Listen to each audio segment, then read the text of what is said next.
नमस्कार दोस्तों, आप सभी का स्वागत है आपके अपने YouTube channel study with Prabhakar में। आज की इस क्लास में सीटेट दिसंबर 2024 के लिए हिंदी पेडागोजी के 30 अति महत्वपूर्ण प्रश्नों को देखेंगे, जो प्रश्न आपके एग्जाम में पूछे जा सकते हैं। इसलिए आप सभी इस वीडियो को पूरा एवं लास्ट तक जरूर देखें। वीडियो अच्छा लगे तो वीडियो को लाइक करें और चैनल पर पहली बार हों तो चैनल को सब्सक्राइब जरूर करें। आइए शुरू करते हैं। पहला प्रश्न है, आनुवांशिक विन्यास के पूर्व निर्धारित रूप से प्रकट होने की प्रक्रिया डॉट डॉट कहलाती है। अधिगम, समाजीकरण, परिपक्वता, अनुकूलन। आनुवांशिक विन्यास के पूर्व निर्धारित रूप से प्रकट होने की प्रक्रिया परिपक्वता कहलाती है। इसका सही उत्तर है विकल्प सी। एक प्रगतिशील कक्षा की निम्न में से कौन सी विशेषता है?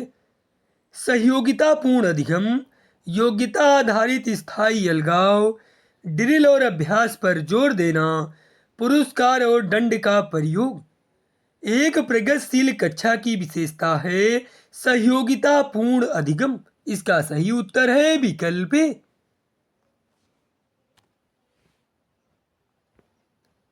निम्न में से अधिगम की कौन सी दशा पर विद्यालयों में सबसे अधिक बल देना चाहिए? विषय वस्तु को रटना, दूसरों का निष्क्रिय अनुकरण, उद्दीपन अनुक्रिया संबंधों द्वारा व्यवहार का अनुबंधन, परिवेश से सहभागिता द्वारा कौशलों और ज्ञान का अर्जन। परिवेश से सहभागिता द्वारा कौशलों और ज्ञान का अर्जन पर विद्यालयों को सबसे अधिक बल देना चाहिए। इसका सही उत्तर है विकल्प डी। विश्व में किसने पहले शून्य को संख्या के रूप में मान्यता दी? मेसोपोटामिया ने, भारत ने, यूरोप ने, मध्य अमेरिका ने। भारत ने विश्व में सबसे पहले शून्य को संख्या के रूप में मान्यता दी। इसका सही उत्तर है विकल्प बी।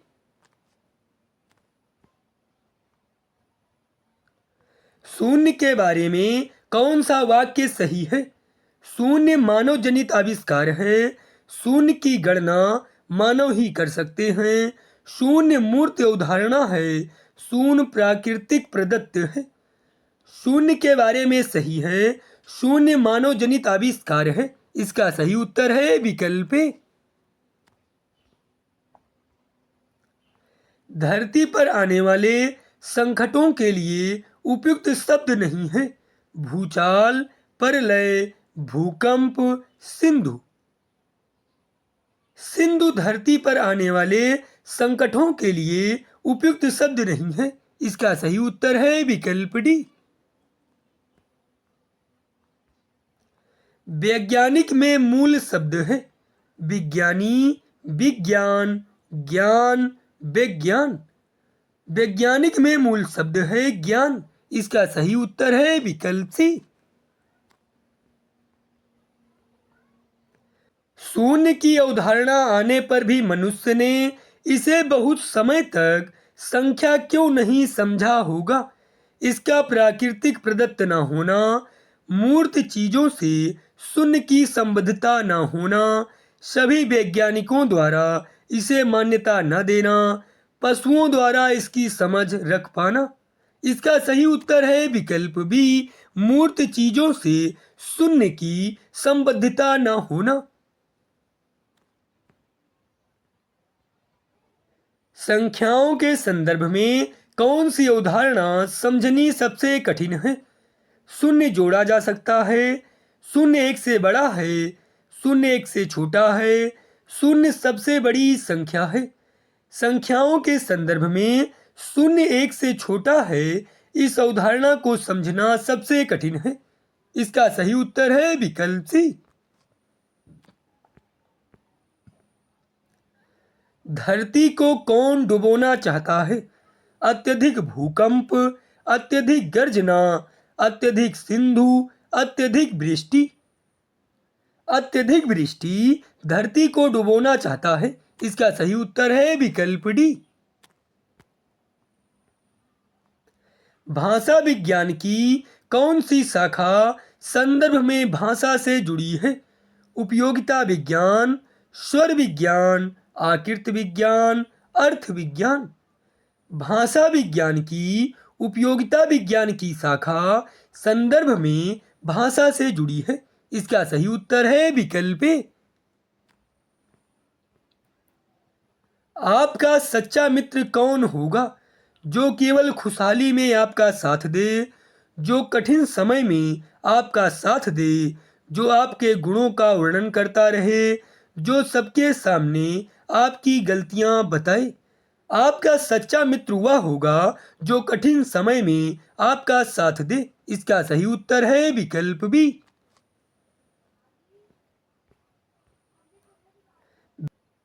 व्यक्ति के रूप में बहुभाषिकता का क्या अर्थ है? सभी शिक्षार्थियों की मातृभाषाओं का शिक्षण अधिगम, शिक्षार्थियों की भाषाओं का प्रयोग करना, शिक्षार्थियों को विदेशी भाषाएं सीखने में समर्थ बनाना, विद्यालय में अनेक भाषाओं का शिक्षण। व्यक्ति के रूप में बहुभाषिकता का अर्थ है शिक्षार्थियों की भाषाओं का प्रयोग करना। इसका सही उत्तर है विकल्प बी।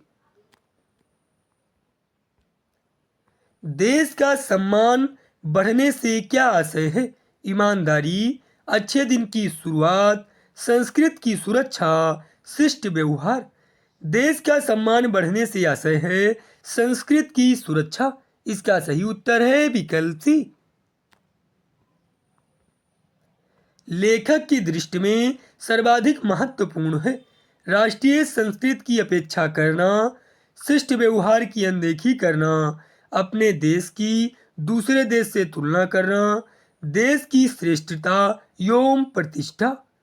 लेखक की दृष्टि में सर्वाधिक महत्वपूर्ण है देश की श्रेष्ठता एवं प्रतिष्ठा। इसका सही उत्तर है विकल्प डी।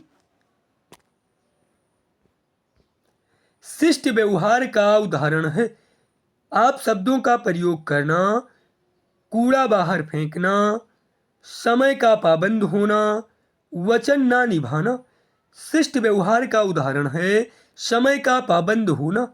इसका सही उत्तर है विकल्प सी। हमारी हीनता और श्रेष्ठता का संबंध किससे जुड़ा है? कोई हीन या बुरा काम, शिष्ट व्यवहार के विपरीत आचरण, देश की प्रतिष्ठा, देश की हीनता और प्रतिष्ठा। हमारी हीनता और श्रेष्ठता का संबंध देश की हीनता और श्रेष्ठता से जुड़ा है। इसका सही उत्तर है विकल्प डी। कवि के अनुसार मनुष्यों में गुण किस प्रकार छिपे रहते हैं?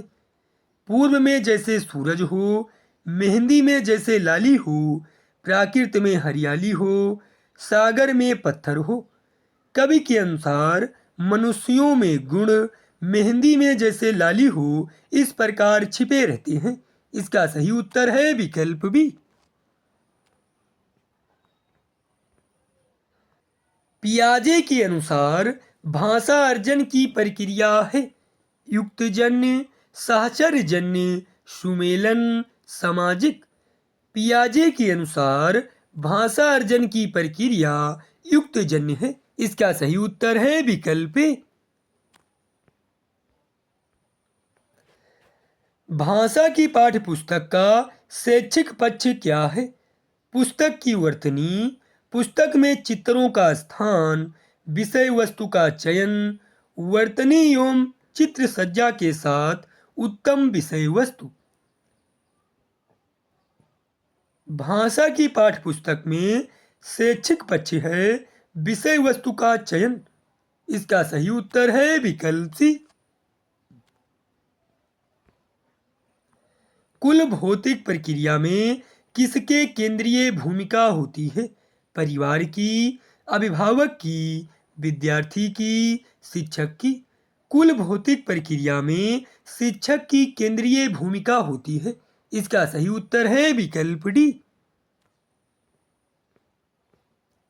पियाजे के अनुसार भाषा का विकास डाट डाट से डाट डाट तक होता है।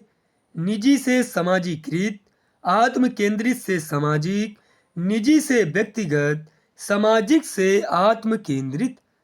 पियाजे के अनुसार भाषा का विकास आत्म केंद्रित से सामाजिक तक होता है। इसका सही उत्तर है विकल्प बी।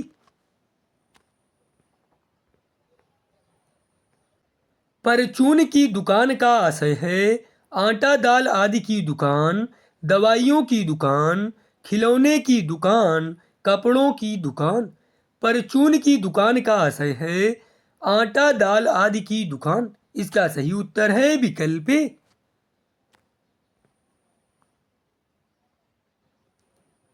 व्यक्ति को महान बनाने में किसकी भूमिका महत्वपूर्ण है? उसके नाम की, उसके भाग्य की, उसके बल की, उसके कार्यों की। व्यक्ति को महान बनाने में उसके कार्यों की भूमिका महत्वपूर्ण है। इसका सही उत्तर है विकल्प डी। किसी दूसरे के जीवन के साथ जीने से तात्पर्य है किसी को अकेला न छोड़ना, सुख दुख में साथ रहना, दूसरे पर निर्भर होकर जीना, पूर्ण रूप से बेहतर जीवन जीना। किसी दूसरे के जीवन के साथ जीने से तात्पर्य है दूसरे पर निर्भर होकर जीना। इसका सही उत्तर है विकल्प सी। व्याकरण सीखने से क्या आशय है?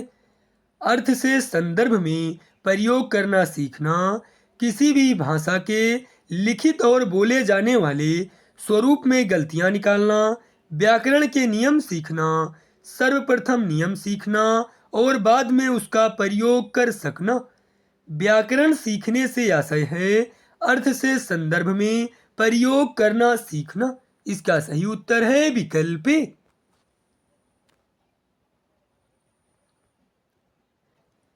निम्नलिखित में से कौन सा पठन शिक्षण का उद्देश्य नहीं है?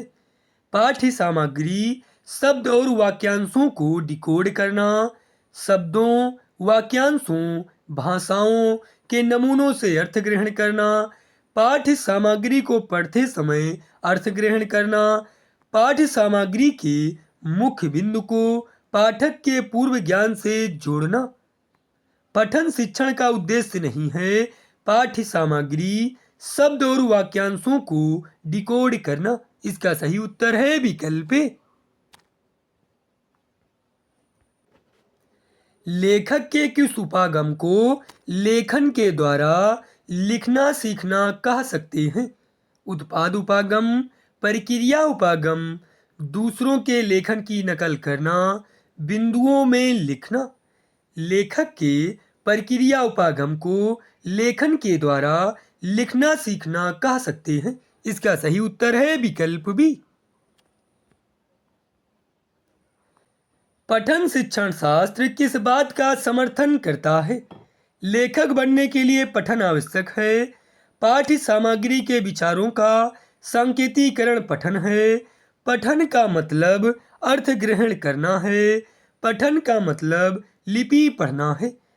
पठन शिक्षण शास्त्र पठन का मतलब अर्थ ग्रहण करना है इस बात का समर्थन करता है। इसका सही उत्तर है विकल्प सी। गहन पठन का उद्देश्य किसको बढ़ावा देना है? आनंद के लिए पठन, सूचना के लिए पठन, परीक्षण के लिए पठन, लेखक के विषय में जानने के लिए पठन।